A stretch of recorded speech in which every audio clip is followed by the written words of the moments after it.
السلام علیکم ورحمۃ اللہ وبرکاتہ۔ کس پانی سے وضو کرنا اور نہانا درست ہے اور کس سے نہیں؟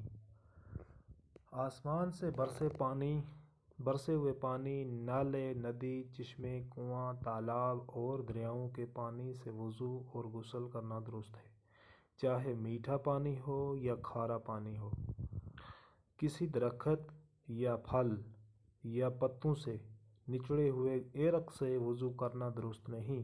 اسی طرح جو پانی تربوزے سے نکلتا ہے، اس سے اور گنے وغیرہ کے رس سے وضو اور غسل درست نہیں۔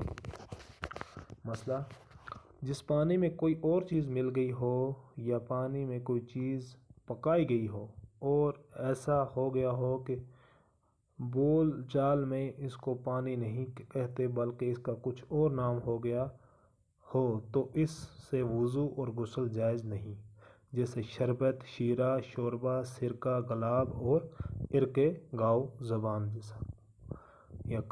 جیسا۔ پانی میں کوئی پاک چیز پڑ گئی اور پانی کا رنگ، مزہ یا بو میں فرق آ گیا، لیکن وہ چیز پانی میں پکائی نہیں گئی، نہ پانی کے پتلا ہونے میں کچھ فرق آیا، جیسا کہ بہتے ہوئے پانی میں کچھ ریت ملی ہوئی ہو یا پانی میں زعفران پڑ گیا اور اس کا بہت خفیف سا رنگ آ گیا یا صابن پڑ گیا، تو وضو اور غسل درست ہیں ایسے پانی سے۔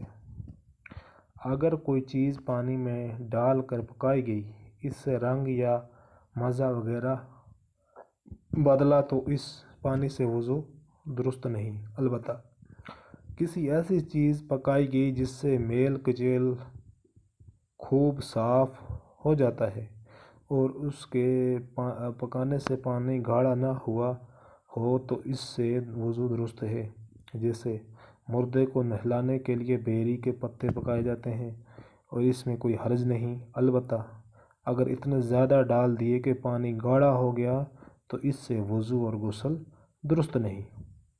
کپڑا رنگنے کے لیے زعفران گھولا یا پڑھائی گھولی تو اس سے پانی سے وضو درست نہیں ہوگا۔